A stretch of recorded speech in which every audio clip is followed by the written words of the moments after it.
Pathikrit, your understanding about this, I mean, this forming a bloc, I mean, of the 16 nations, I mean, just to counter because this specter of the Sino-US trade war is looming large over the many countries. So how do you see this move, and can it also protect against the protectionism? Well, I think, Anurag, first and foremost, you will see more such frameworks being created over the next few decades as the Asia and the world also realize that the global economic theater is gradually shifting towards Asia.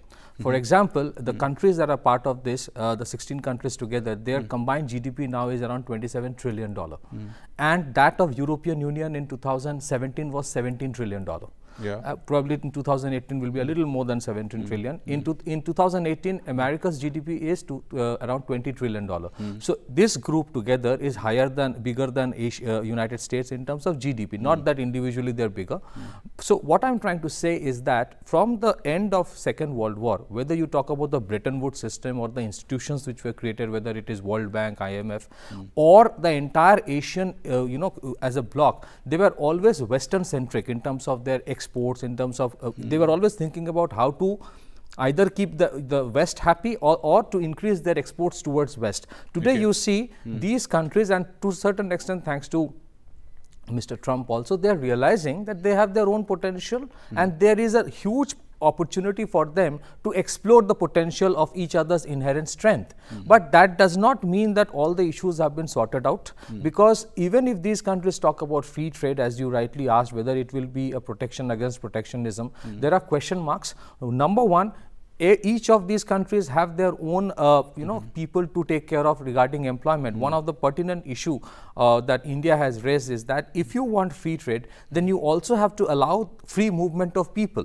because for a country like India, which has been aspiring to have a Make in India initiative to make global economic manufacturing gradually come towards India, it cannot completely agree to a free trade if India doesn't get anything in return. So India is saying that if you want free trade, you should also allow our skilled manpower to go to your country and allow them to get employed. Now, there are countries like Indonesia, there are other countries in ASEAN, while they are very optimistic about the whole thing, there are apprehensions over there that if you allow the Indian workers to come, then they will simply overwhelm us, because India has a huge repository of skilled manpower.